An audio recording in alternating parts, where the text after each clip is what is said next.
usione mimi ni chipsi fungawe. When I smile at you, don't mean I want to spend the night with you. When I dance with you, don't mean I want to freak it with you. Ati twende nyumbani. We Charlie hebu wacha fall away.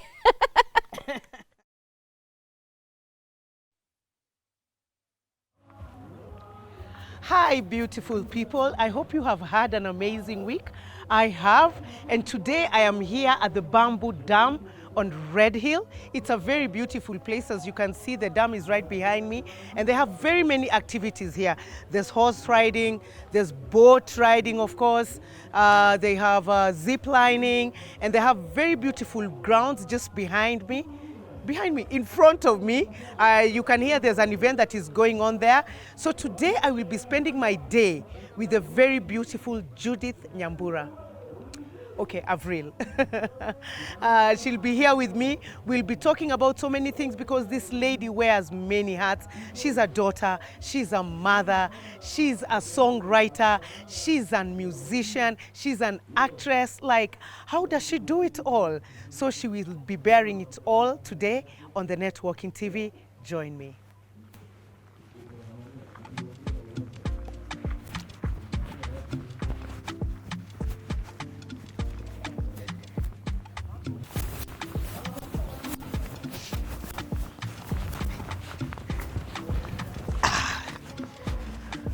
Where? I see you. Hey, mlime imekuhemesha kama mimi. I think sababu nimekaka kiasi. At least umenini. You've been able to catch your breath. Hi, darling. I'm good, mama. How are you? Unaendeleaje? Niko salama. Unakafiri? Asante. Nawe pia? Nakwambia umama inakupeleka vizuri. I know, right? Oh my God, I'm a whole mom. You are a whole mom. I'm a whole mom. How old is he now? 7. 7 years old. Kwani mtoto semezaliwa hapa juzi? Yes, hivyo ndo tunafikiria. I know. Time flies when you're having fun. Yeah. So we don't realize it. Yeah, true. If I told you Chokoza was released over 16 years ago, will you say, hey? No way. Yes. 16? Yes, 16, 17, 18 abo. What? Yes. And I was dancing to it. It's one of my favorite tunes of yours. So how crazy. Time I know. is such an interesting construct, isn't it? Yeah, it is. It is. And you never realize it. Like, it is. Right before your eyes and it's gone. Always. Yeah. Always. It's good to see you. Nice to see you as well. Welcome to Bamboo Dam. You've been here before? Thank you. I actually have been here before. Okay. And I took a boat ride. Yeah. And we had so much fun. Oh. It was a nice family moment. Oh, nice. It's my first time here. Yes. So I'm really looking forward to it. I think we'll be able to go on a boat ride. I'm not so sure about the zip lining. Sijui kama leo roho yangu iko for that zip lining thing. Mimi naona nimekunywa breakfast pia tu saa hizi. Yeah. Tuitoe yote hapa ina haja. Tunaweza patia hizi fish chakula yenyewe hapo Exactly. Washindwe hizi ni nini hizi tumepatiwa leo. Diet imebadilika. So we have that. They have a lot of stuff here. They have zip lining, they have horse riding. They have grounds. I think you can hear some events going on. Yes. They have very beautiful grounds there. Yes. So this is the Bamboo Dam on Red Hill. Yes. So let's carry on. Acha tutembe kidogo tu. Haina shida. Hatutatembea sana. I need my 10,000 steps for the day. Yeah. So habari ya industry, mziki na kupeleka aje? Industry is good. Mziki, I took a bit of a hiatus, like a small break. Okay. But so sijui nimejipataje nimerudi. Yeah. Napiga mashow left, right and center. For real, In fact, what happened was on my birthday, there's a friend of mine which was like 2 weeks ago. Which was yes, end of April. Yeah. So a friend of mine who happens to be a club promoter, host as well, his name is Big Mitch. Akaniambia birthday yako inakam. First nikamuuliza, umejuaje birthday yangu inakam? Tafadhali, you love me this much, I did not know. Yeah. So he told me he has a couple of club appearances. Nikamwambia, yo, let's do it, YOLO. So with Hennessy and Moet tukaanza kupiga sherehe. Oh really? Tukapiga sherehe. Oh. Club after club. Then all of a sudden, because it's like, yo, she's back. Sawa, twende. Ndo mimi Kericho. Ndo mimi Kisumu. Do shows. Meru. Ndo mimi. So I think I'm officially back. Oh, that's I think. amazing. So are you writing? Are you back to I your writing am. new music? I am. I'm writing new music. I actually have an EP that I'm working on. Okay. I will not give you too many details. Yeah. It's exclusive. Iweke chini ya maji. Chini ya maji until I'm done. I don't like talking about things that I'm still doing until I'm done with it. You're still doing and praying for. And praying for. Yeah. So let me finalize everything. At least najua niko na content. Najua I'm able to now release it to the world. Ndio pia msinipatie ma pressure za alisema kwa show ya Wilberta that she's actually releasing music. So iko. Na pressure ya Wakenya. Oh my gosh. Yeah. And any collabos? I mean, you've done really amazing collabos because I know you've been with AY, you've done with AY, King Kaka. Yes. There was the other Tanzanian guy that I really like. Omi Dimples. I love Omi Dimples. Yes. So are there any collabos maybe up in Chini or beyond our boundaries? Definitely. I'm working with a company, distribution company that I've worked with for many years, called 1RPM, who happen to have a footprint all over Africa. So we're looking at possibilities of having collaborations throughout Africa. But Pia, aside from that, there are newer artists. I've worked with Brandy Minor, I've worked with Saru on my previous album. So I want to also explore that. Yeah. Because there's a fantastic artist called Mercy Walker, and I cannot wait to do a project with her. Amazing. There's Akina Furthermore. Furthermore kwa club tukiwa Nakuru, immediately after something that we were doing hapo tu Nakuru. Yeah. So he's like, yo, I have a song for you, Nkambia. Yes! Amazing. So it's nice. I feel like art keeps you young. Yeah, because you're interacting with different people from everywhere. And I cannot wait to get into the studio with Furthermore. There's also YBW Smith. Yeah. We've also talked about something, guys. Hey, there's much coming, this is exciting. It's been such an exciting journey for me, and I feel like I'm not yet done. You're not yet? No, not yet. So much. Not yet. You know, on my way here, I was just listening to your music, and even looking at the views, I'm like, 4M, 2M, and you know that's like back in the day. Back in the day. Not now where people rely fully on, consuming content. Consuming content, yes. And you know, when there was not much, not too many avenues where you could consume music through. Yeah. But you had all those views. I'm like, I know. This chick is hot, man. And they keep on saying that Chokoza was one of the first viral songs, you know, because it was a naughty song. Yeah, you know?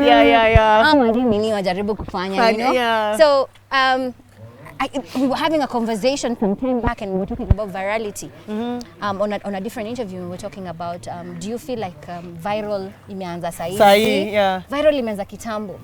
It's just that the platforms are now giving us the numbers. Kitambo ulikuwa kwa pulse kwa zile za oi nimefanya nini. Yes. Because you are there, but you can't tell the numbers, but you are there. Exactly. But you're there. There's something that you're doing, and people are talking about it. So yes.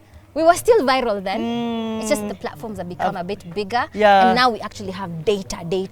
Yeah, to show how many people have consumed whatever it is. Yes. So now tell me, how did you get into music? Because I know from Nakuru, we knew this girl from Nakuru. Yes. First of all, why Nairobi? And just about a little about your background in Nakuru. Ulikuwa na nani, unaishi na nani, school and stuff like that. So it's always been me, mom, dad, and my brother. Yeah. Nakuru, born and raised. Mko tu watoto wawili?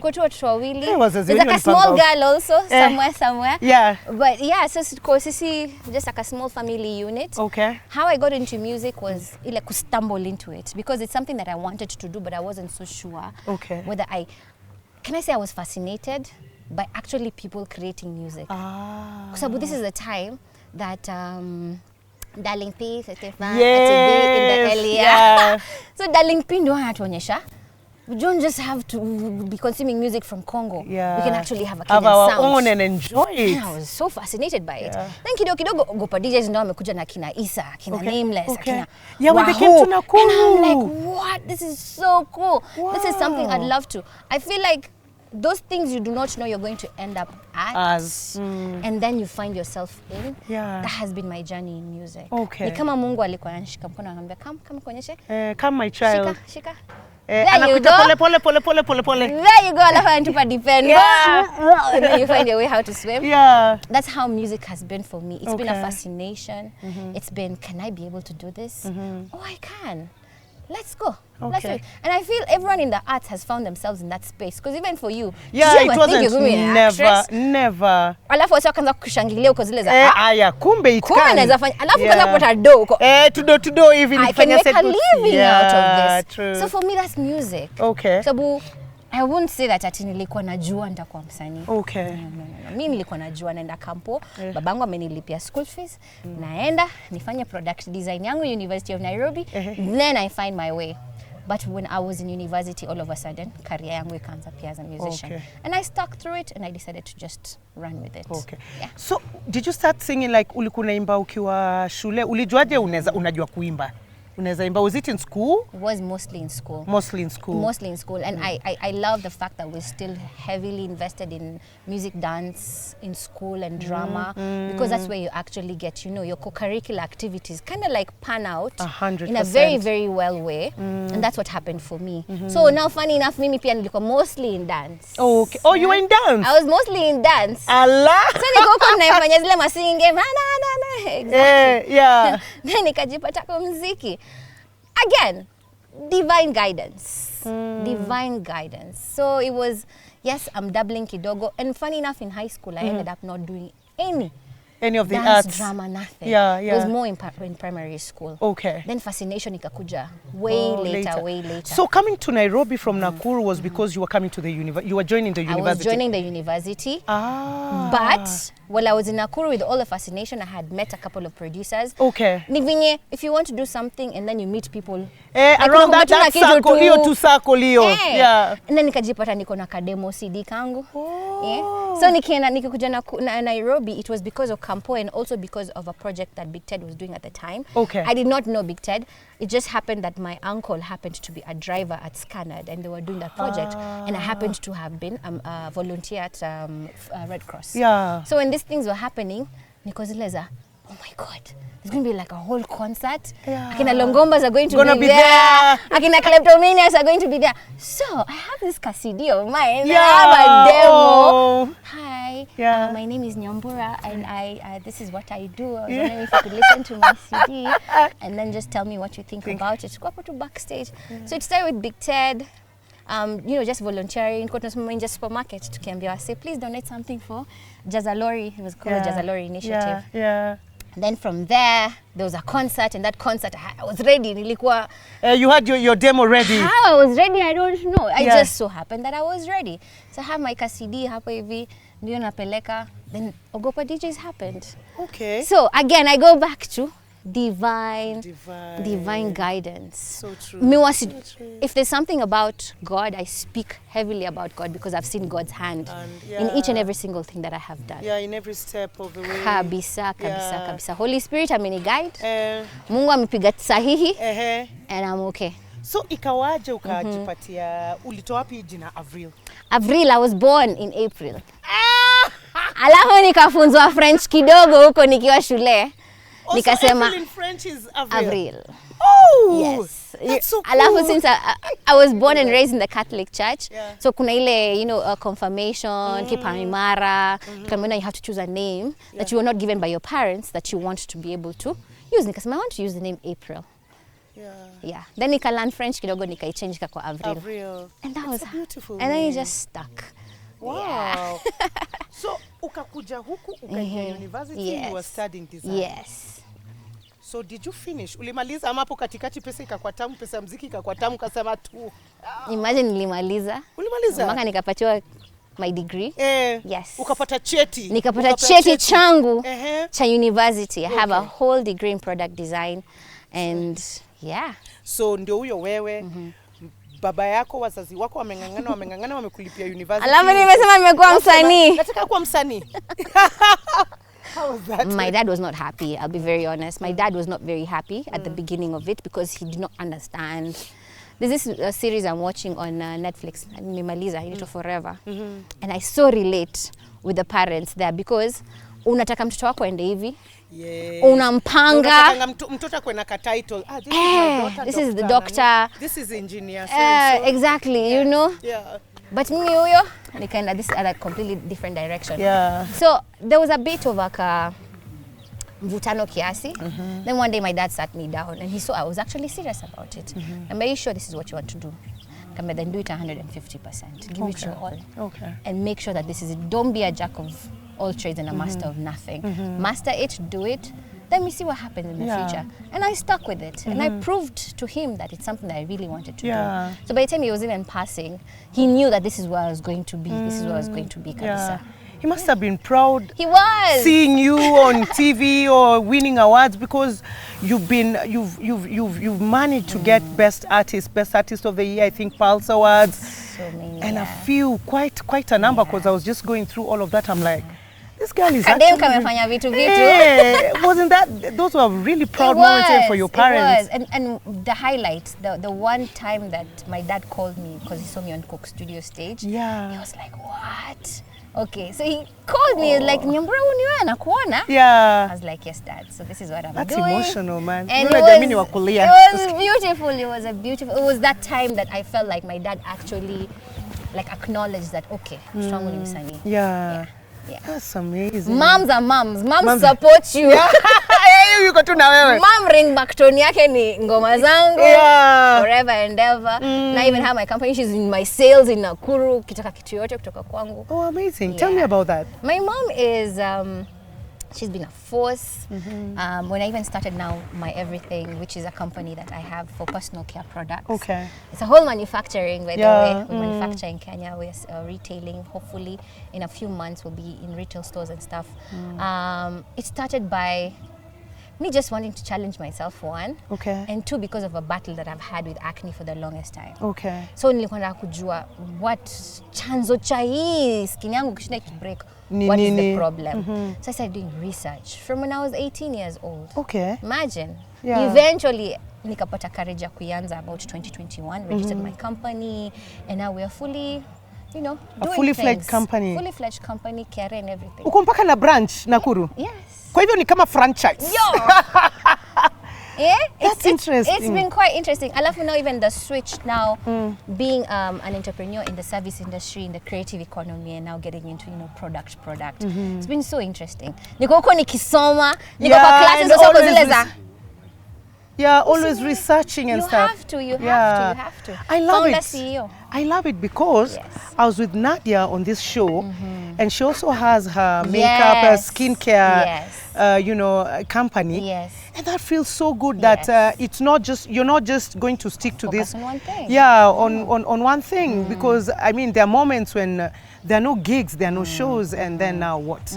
You know. Exactly. So when you have something on the side, then you have a backup. Completely. And it's not even just a backup, it's actually a full-fledged company. Yeah. Because you're employing people, you have to be serious about it, you have to be vested in it, you have to look for investments, you have to look for people who you can partner with to make it bigger. Like juzi nimefanya a whole pitch, you know, like standing in front of people like, hi guys, I know you know me as AVRIL, but today I'm here as capacity of Nyambura Mwangi. I'm the founder CEO of my Everything by AVRIL, and this is what we do, this is what we were looking for, you know, kama Shark Tank. Man, nakwambia unaingia huko kwa zile drop you kwa hapo mbele yako. Unaanza kuongea stories about equity. Do you want debt? You want this? Oh, I'm proud of you. So it's exciting, it's very intimidating. Yeah. But the moment that you start something, you start realizing, by the way, you're equipped for this. You're equipped for this. Yeah, I think the fear usually is when just before, ukianza. Yeah, because you doubt yourself so much. So much. Yeah, and sometimes when you just get that doubt out. Yes. Then you go for it, you're like, what was I afraid of? I can do this. And it encourages you so much and gives you so much inspiration even for yourself, not even just for, you know, as in watu wanakuangalia na kuklapia. If you're not the first person who claps for yourself, then who is going to clap for you? Nice. So I always put that as a mental note. Guys are not going to probably clap for you, but it's okay. It's okay. So as long as you are doing better than you were doing yesterday. Yeah, you're good. You're on the right path. You're on the right path. Yeah. Completely. So your bro. Ye pia yuko kwa mziki ama yeye anafanya vitu zake tofauti kabisa? He hates it when I talk about it. Bro, we're going to talk about you here. My brother is in a completely different field. Yeah. He majored in BBIT, which is business and IT. So he's more in the IT space. Yeah. He has a whole company that handles social media and digital marketing, but also like kufunguanishaga machines. Yes. Ndo kazi yake ni mtu wa mkono wa hizo. He got that from my dad because my dad was very in the space of mechanical engineering and stuff. So akachukua hiyo roho ikamuingia akarun with it. So alafu ukapata mtoto, ukajaliwa, ukapotea. Tukawa tukisoma kukuhusu tunaona tu maskendo. Really? Really? Mtoto wangu hajai kuwa skendo leto. Mtoto wako si skendo. So how was it? Mbona ulipotea? Was it the motherhood journey that you decided to give music a break because of motherhood? Ama industry changed? Yeah. What happened? I had never taken a day off from when I was 18 years old to 32. What? Yes. And I looked at myself, nikajiuliza, is this the only life I want to have? Yeah. Like I just want to be an artist and nothing else. Yeah. At 32, nikaanza kubrood. Mimi yangu yote ikaanza kuniambia, I want more. Yeah. I want more out of life. I want to raise someone. I want to be able to do so much more with my life. I can't just do one thing. And it wasn't even about other people. It was about me and my internal journey. Okay. So nikajiambia, you know what? I want to be a mom. And I'd love to have a family. I'd love at some point to just be able to... Wait. Yes. Unajua mara nyingi sisi wa mama inakwanga tu ile na mbona hazijakuja na date ndio hii. Kwani leo ni nini nafanyika? Yangu haikuwa oops. Ni kwenda kutafuta pregnancy test, you're like, so yours was actually planned. It's something you decided that you wanted. I was very intentional with motherhood. Yeah. Of course, along the journey, because it was like, is it really? Is this what I signed up for? Ikifika hapo miezi 6-7 umechoka, mapua ni kubwa. Due date imefika, imepita, niko zile za. What's going on? Yeah. But I was very intentional about me wanting to be a mom. Okay. The journey, of course, knocks you up because you're like, wow. It's not what people are saying, huku nje, it's okay. It's not about what people are saying. Oh, motherhood is such a beautiful journey. Ingia pale ndani kwanza. Motherhood is beautiful, yes.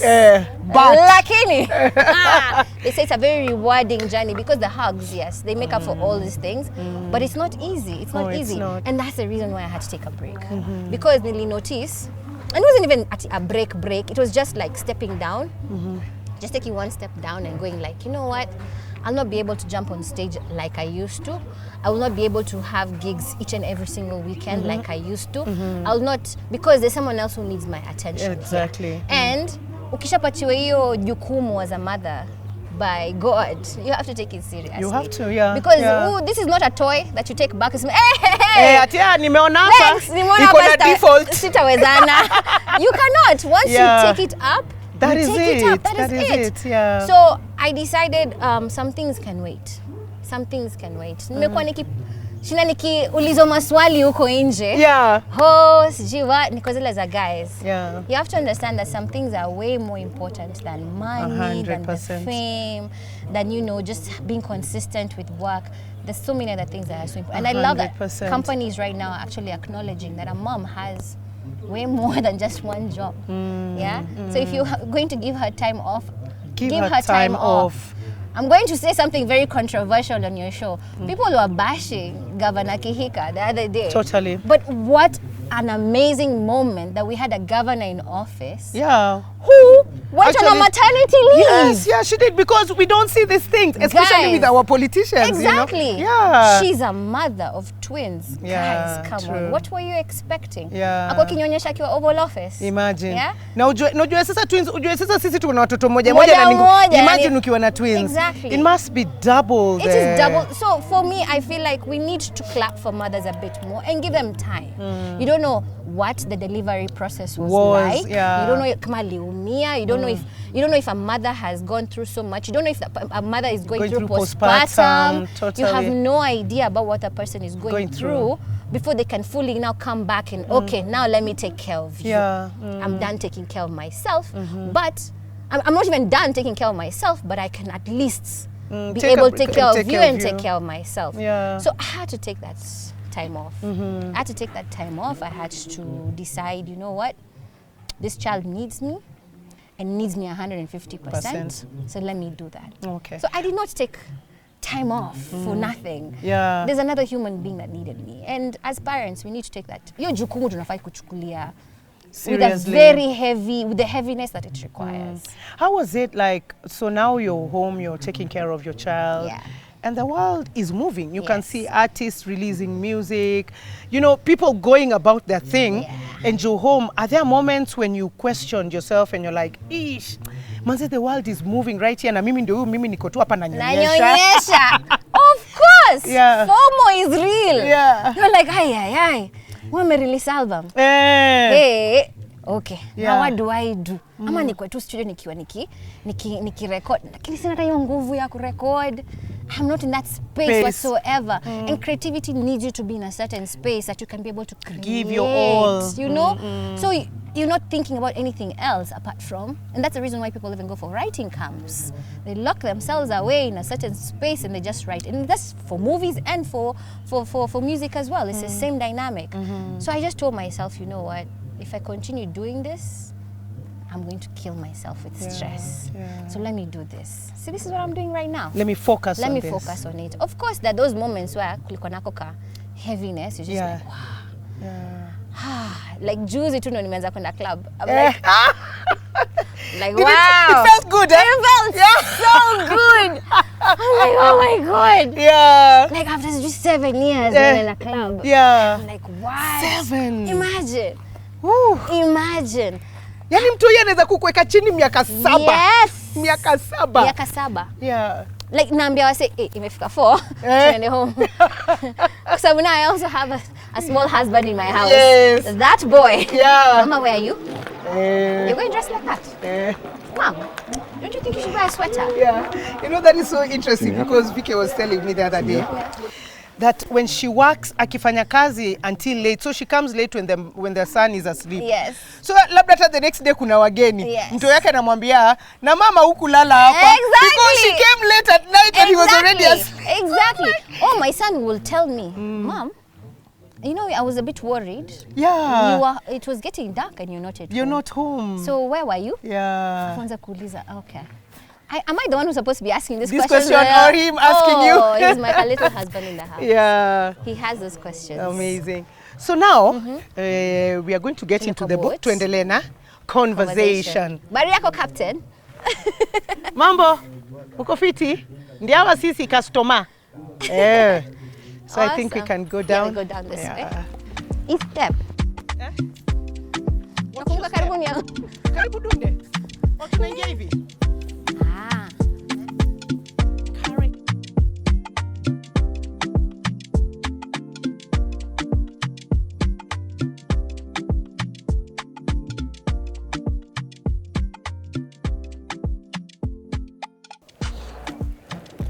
So, kabla tuingie kwa boat nilikuwa nakuuliza, when I got my child, now is when I realized that all those mixed feelings I went through just immediately after, like I think the first 3-4 months, that was actually postpartum depression that I didn't know about then because there was no awareness about it. People never talked about it, you know. Yes. Like, did it happen to you?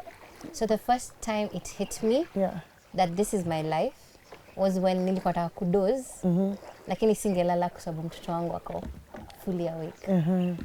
Do you remember that moment? Yes. Na ukweli umelemewa unataka kulala lakini unashindwa. You know those 2 p.m. naps? Yes. Ile kuzileza una watch Netflix alafu kuzileza acha nilale kiasi. Yeah. Gone. Why? Because now you're a mom. Yeah. You sleep when the child baby sleeps. And you probably don't even sleep kwa sababu saizo unafikiria sijafanya hii. Yeah. And it hits you that now your life is not your own. And I think that's the biggest component that inafanyaga wasi get into postpartum depression. Because your life is no longer your own. You're responsible. And you're not even told about it. You're not? That things are going to change. You're told things are going to change, but you're not told in what capacity. You're not told in the magnitude of how it's going to the change. things to expect. Exactly, it just hits you.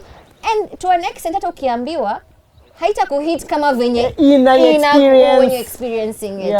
So I did, for a very big portion, yes, I did go through postpartum. So you find yourself like crying. Exactly. You're mad. Anxiety, Alafu mimi I had an episiotomy, which is basically kukatwa.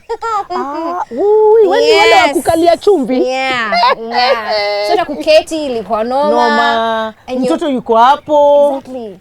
Unabweka na kunyonyesha, unabweka na kushinda ukipump. What all over you, you're just like, can you just go away, leave me alone? I want to just be, and I want silence. Because you have a serious sensory overload when people are in your space and you're just trying to heal and you're trying to experience something completely different.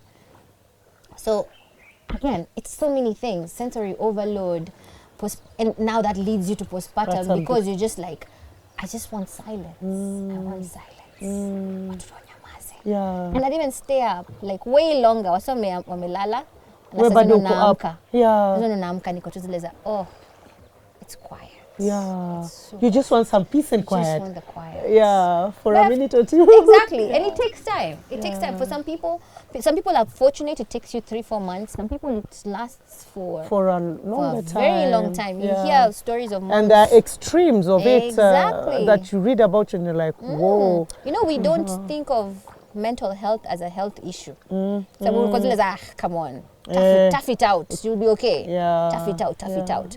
But it is a conversation that we really need to have as women because no one else is going to understand it. Oh, okay. But until you're a woman and you're going through something, you totally understand what your fellow woman is going through. True that. Yeah. So, but at that time, of course, a lot of backlash also came with, you know, the birth of your child on you. Because I didn't tell you all about it. You didn't? You belong to us. You are ours. Entitlement. How are you able to deal with that? Because, I mean, a lot of times you just go to the net and it's just AVRIL this, AVRIL that, story after story. And here you are taking care of this baby and there's you and there's so much going on around you. And now you have had to stop what you love to do to take care of this little being who's in your life.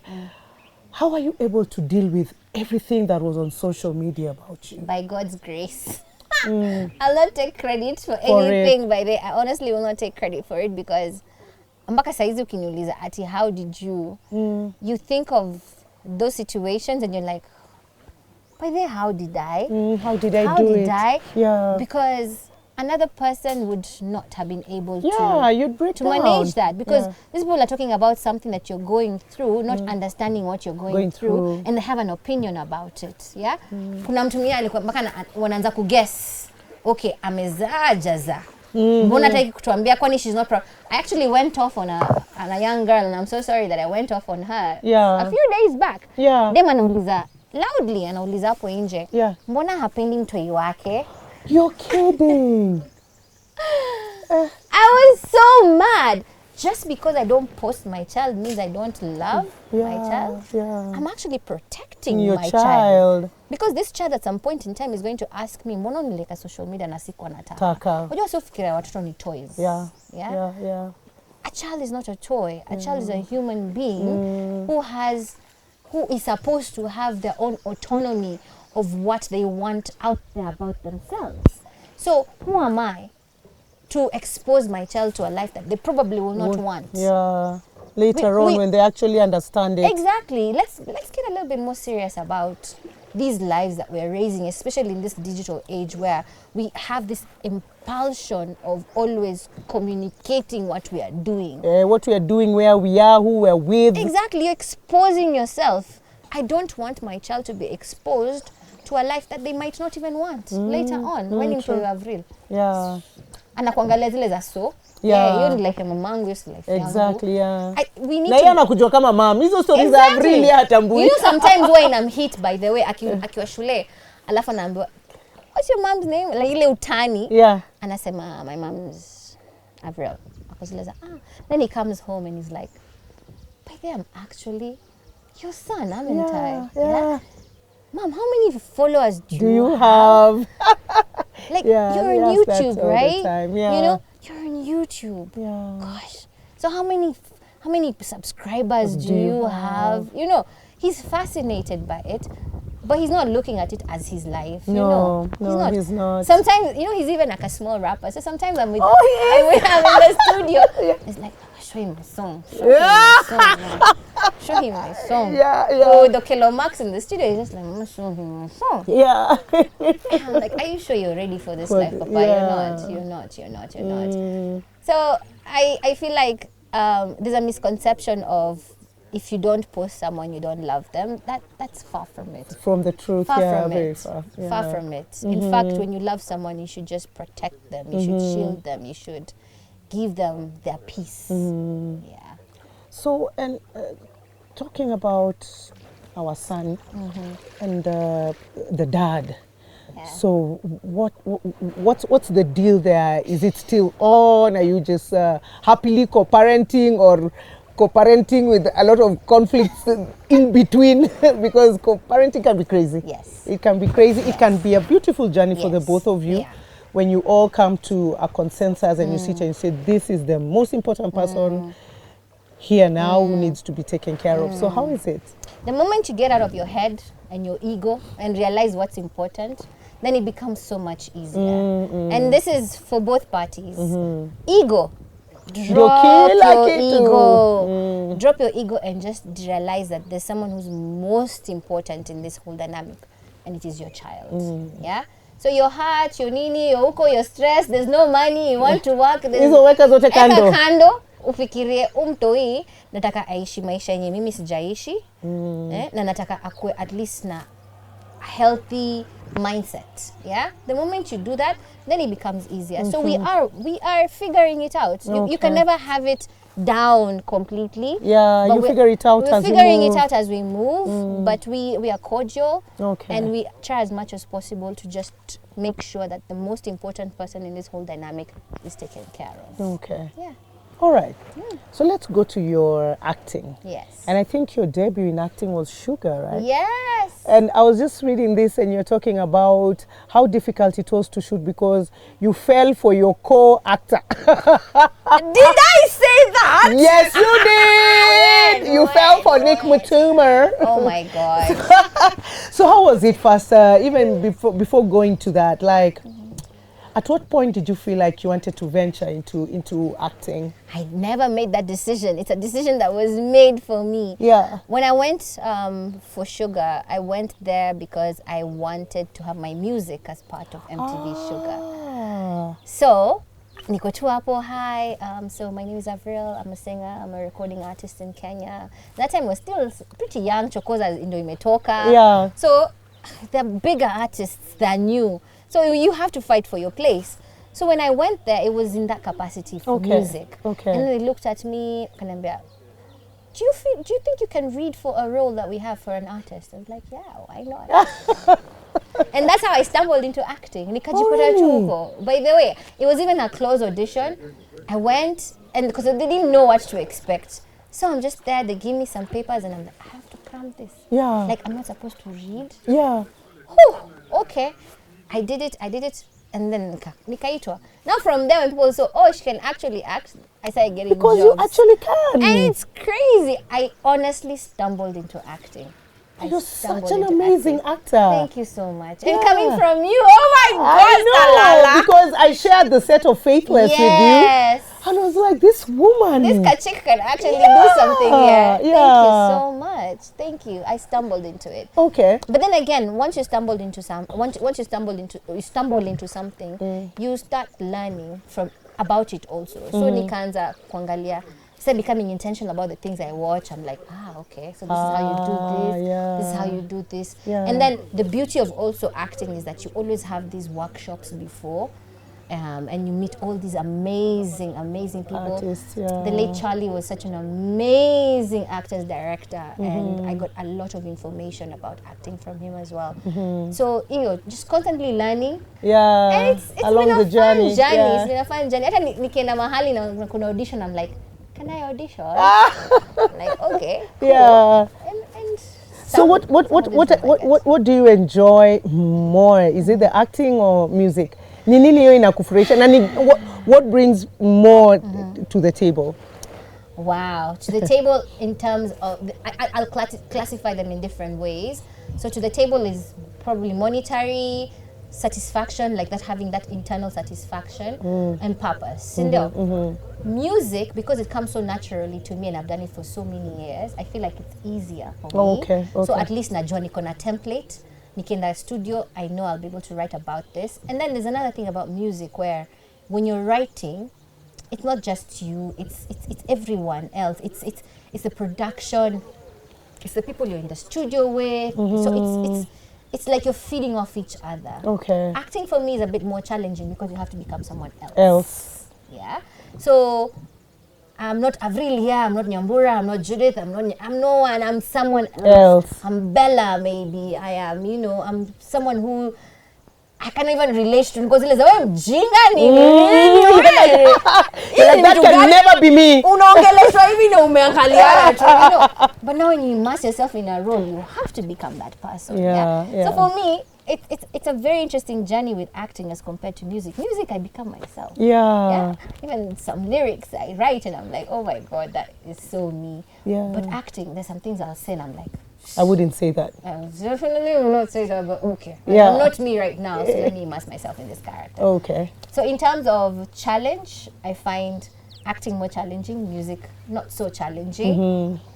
In terms of purpose, both of them have their different purpose, because if you're telling someone else's story as an actor, then you're able to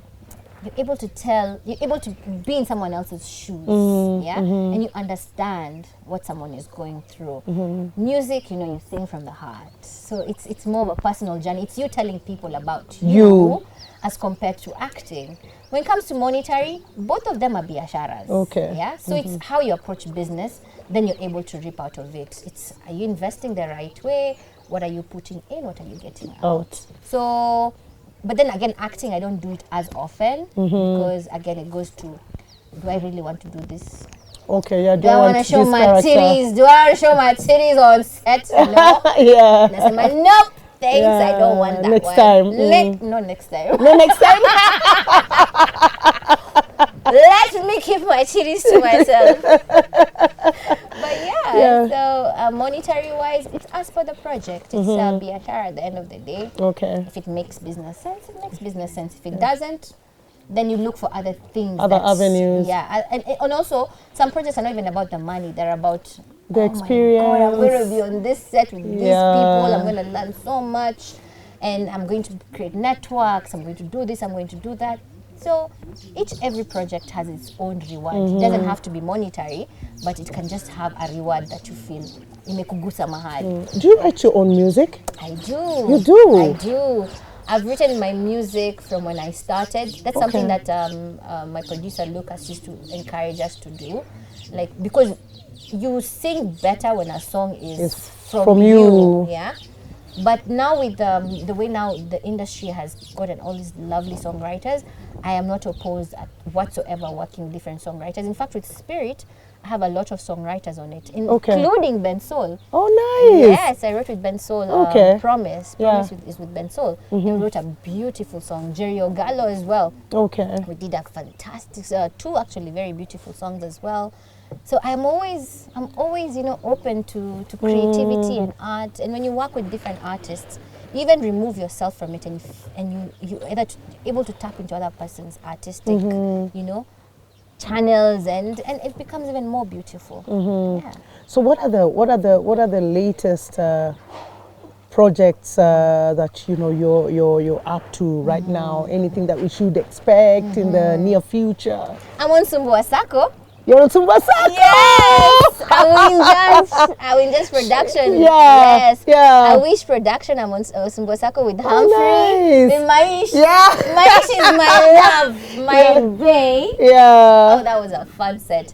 The reason why I'm on Sumbua Sako is because I am so inspired by what Awinja is doing. Yeah. I mean, gone are the days, and we were having that conversation earlier, gone are the days where we're just actors. Yeah. Now we need to take responsibility. Yeah, be a producer, be a director. Like, challenge yourself with something different.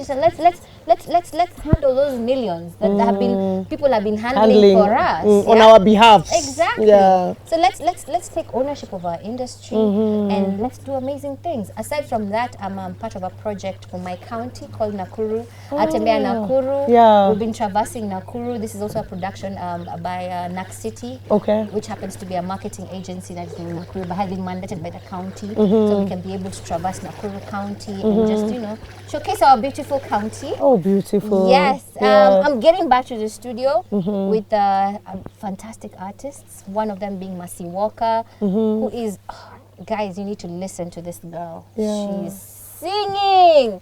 Mercy Walker. Singing. Her name is Mercy Walker. I have some projects with Decimators coming soon as well. Nabra, Nadra, Concordi, Bonai. So it's an interesting journey right now. Yeah. And I love the space that I'm in. I'm happy. I am creating again. I think that's the reason why I'm happy, because I'm creating again. Yeah. There's just when you're in your element, things just start happening and you're like, oh, I missed this. Yeah. Like a cold beer on a Friday, on a hot Friday afternoon, like today. Yeah. So it's been fun. I'm not yet done. Yeah. You're just beginning, man. This You're is just starting. Last year in my 30s. I cannot wait to see what my 40s are holding for me. Yeah. Yeah. And then of course now my everything, my company, personal care products that we are doing. I'm always constantly formulating, finding out what the market needs, finding out what the girls are talking about, the guys are talking about. So it's been fun. So where can we get your products, my everything? Are you on social media? Yeah, so far we're on social media at the moment. Hopefully we'll be in retail stores soon. Okay. We're just trying to get, our footing. Alafu pia tupate Ndio tutapata. Hivi ndio tulijengewa sisi. I know. Money. Hiyo ndio manifestation yangu mwenyewe. Hii pesa kwani ilitengenezewa nani? Kasi sisi. So ni sisi tu ndo tutafute ujanja ya kuzipata. Exactly. Thank you so much, Avril. Thank you so much as well. Nimefurahi kubonga naye. I've had a beautiful 2 hours. It has been amazing. Unajua bado tujamaliza. So you know, on our show, we finish with eating. On the Netwalking TV, we always finish with eating. So if you're a foodie like me, then you're in the right place at the right time with the right people. Fantastic. So we are going to sit and have a meal. Thank you. If you want a cold beer, we got you. Kwa bili ya kwangu. Ni sangafi? Ni Friday! It's Friday! Awesome. Wewe ni beste yangu anaitwa Mitch. I work with this guy called Mitch at Milele FM. Yes. And even on the days when we are so broke and it's a Friday, he just comes and the chick is like, Jina langu ni Mercy Tyra. And the first thing Mitch says, it's Friday! It's Friday! Do you have to shout? No, mama boys, it's Friday! That is a celebration of life. It's a celebration of life. We forget to celebrate life. Because we're constantly working. Come on, let's celebrate life. Yani asubuhi na uko na hali nzuri ya afya ya. Na umerudi home jioni. Na umerudi home jioni to your family. Imagine. Man, that is a big thing. That is a blessing. It is a blessing, Kabisa. Awesome. So asante sana. So we'll be getting off the boat. Yes. Twende tukararue tukule. Ajab. And then the party can officially begin. It's Friday. It's Friday! It's Friday! Oh.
So Avril, vile nilikuwa nimekushow Nyambura. Yes. Nyambura Mwangi. Nyambura Mwangi. Wa Mwangi. Vile nilikuwa nimekwambia lazima tukule. Yes. So the food is coming. Yes. From the beautiful ladies of Bamboo Dam. Yes. Wanatuletea chakula. Awesome. So as we finish off, just it's like a quick fire. What's the most you've ever made on a show? Wow. The most that shocked you were like, oh, nataka nifuatwe. Ayo zuri ni kitambo. So hata mkimfuata hiyo pesa ilishaisha. Yeah, kitambo sana. Half a mil? Half a mil? Yes. One show? Yes. That must have felt good, eh? Very good. What did you do with it? What did I do with that money? I was quite young. Kapiga sherehe sikuwa na furniture, sikuwa na nini. Kwa hivyo nikafurnish hao yangu. Ulifurnish. At least it was, you did something good with it. Yeah. Nilisema lazima I have to do something tangible. Au kutumia mama yako hata 2,000. Of course kulikuwa na tithe, kulikuwa na kutumia mama. After the rest. Okay. Yes. And what's the craziest thing that's ever happened to you during a show? Gosh, there's so many. Kuna mtu nilipiga buti kwa sababu alikuwa wacha. Alikuwa Alikuwa na nafikiria nini? stage iko hapa angeweza kureach. Or could reach out to the beautiful things that you hold. So akaanza kwanza na kiatu. But it was quite funny kwa sababu alikuwa ananishikashika kiatu. Alafu kidogo kidogo nasikia mkono iko kwa paja na mwambia wewe ni nini? Stop it. kidogo tu anishike tu sehemu ni ala karibu afike kwa honeypot. Nikampiga buti ya mdomo.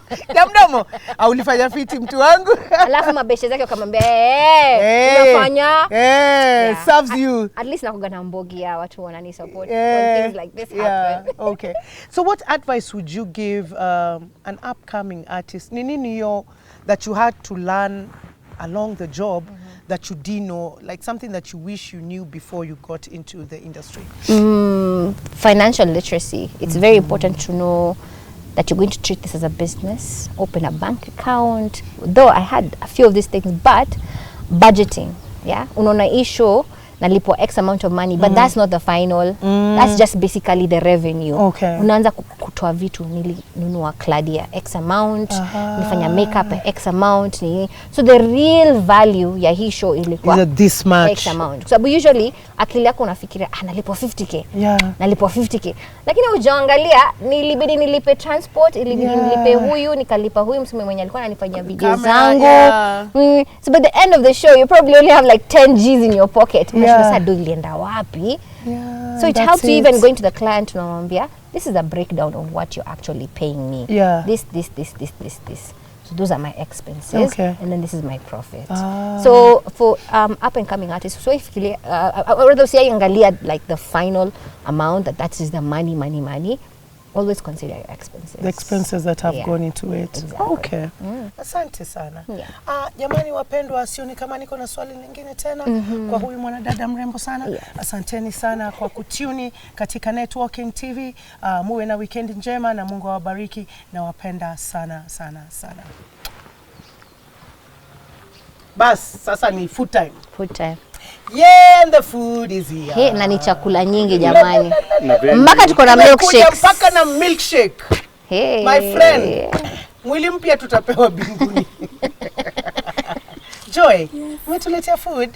Asante. Oh, this is nice. Oh, this looks nice. Tuko Kiambu County. Yeah, this is Kiambu County. The Mokimo. Yeah, the Mokimo. So huyu ni, unaweza kutuelezea labda Joy, umetuwekea nini mbele yetu siku ya leo? So today I've prepared for my guests mbuzi wet fry, and then accompanied with mokimo and kachumbari. Some milkshake, and then choma is coming. There's some choma coming. There's no food. And what's it? This is a milkshake? Yeah, milkshake. Oh, it's a strawberry milkshake. Milkshake of strawberry and blueberry. I don't even know the last time I had a milkshake. Milkshake, I know. It's been a minute. Thank you. You're welcome. Asante sana Joy. Umesema nyama choma inakuja? Yes. Okay, so nyinyi watu wa camera, you'll be watching as we eat. We will tell you how it is. Nice. Cheers. Cheers. Yay.